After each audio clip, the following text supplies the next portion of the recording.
CAT, a combined admission test, is attempted by lakhs and lakhs of students each year who are looking to make the cut for various top B schools.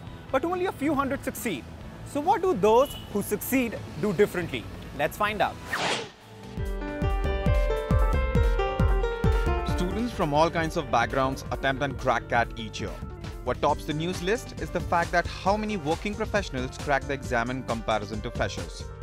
Some say the discipline of a job enhances the chances of an individual cracking CAT, but the matter of fact is, working professionals have a different set of challenges to tackle in addition to the usual ones. One of the many students who managed to crack CAT and crack it big. When I say crack it big, I'm actually talking about somebody who's got calls from practically all IIMs, from SPGen, from NM, from MDI and IFT. So the list goes on basically. The fact that you guys are currently in a position where you're going to start preparing, and in October you're going to be in a position where she's already managed to deal with that position. I would want you guys to interact with the rockstar herself. So if you have a question, a bunch of questions, please feel free to ask. I've learned that you are a working professional.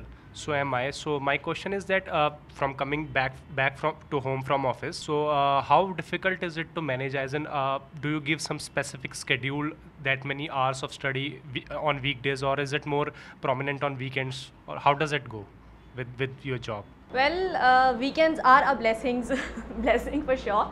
But see, when you're working, there is obviously a time crunch and you need to manage time a lot. So my schedule used to be reduce the time stealers, reduce talking here and there, reduce interacting with friends, and then use that time for your preparation. As in, my study schedule was, I used to study daily, not at a big stretch as it's possible on weekends for us. But yes, a schedule has to be maintained, so that you keep in touch with all the things that is happening in the class, and to check yourself time to time where you're standing in terms of preparation. How does the mode of preparation change in the last few months? Okay. While preparing for CAT, I'm sure you all are aware the preparation starts somewhere near February, March, April, when you decide you have to give CAT this year, right? By the time July, August comes, you're like 2 months, 60 days, 60, 70 odd days from CAT. At that time, focus on your weak areas. As in, you are in a habit of giving mock tests by then, you're in a habit of checking your report by then. Sit with the faculty, talk about your weak areas. They're there to give you a lot of sessions. You just have to fix your time, you just have to devote yourself. Should we leave the job before appearing for CAT 2 months before, or take a leave for a month, because it's like very difficult to take a leave for a month from the office? So what should it be like? Well, typically such a situation should not arise given that you're already preparing for CAT for past few months. So allocate your time judiciously throughout the preparation time, right? Even if you realize that you're not complete with the preparation, you need time, it's completely your call, leave your job or not. Many people have left the job and prepared for CAT. I would personally not feel that you should leave your job, because that really counts in the interview. What are you doing, what kind of job you are in, why did you leave your job? What also makes news each year is how many engineers made the cut. Students and experts both argue that structure of CAT often helps engineers crack the exam with ease.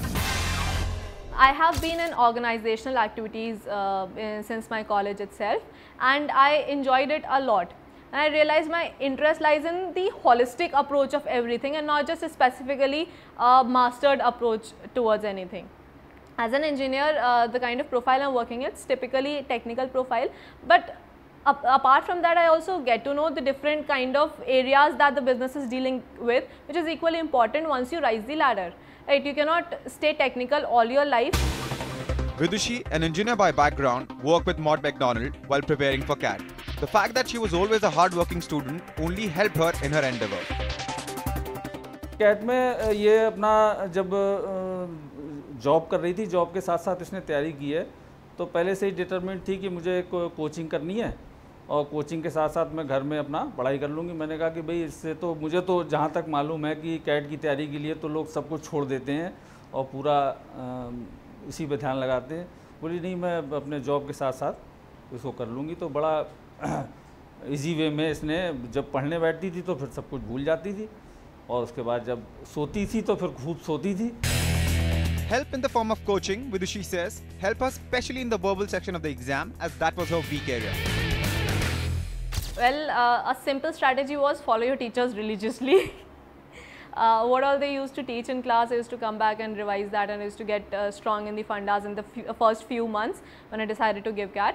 And as time passed, as mock started coming up, I sat down with them, I discussed with my strategy, and of each and every question that I was in this kind of thought process while I attempted that, and that's why it got wrong. And we worked on our weak points. They knew exactly where I was going wrong with the kind of strategy that I was giving feedback on. And then we came up with a lot of strategies. We can do this and we can do that, and this can be done this way. And similarly, after a lot of hit and trial, and I actually got my correct strategy to crack CAT. Experienced faculty, comprehensive study material, constant feedback on performance in mock tests offered by coaching institutes can prove to be really helpful.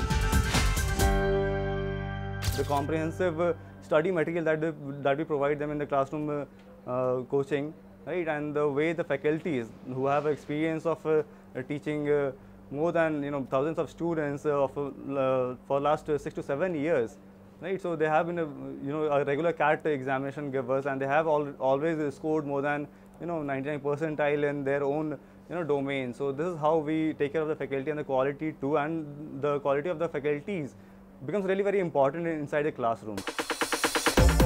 While all students appearing for CAT have one common goal, the paths they take, despite possible similarities in terms of their educational backgrounds, are different. But it is the attitude of the aspirants that separates wheat from the chaff. Never be casual in anything which you do.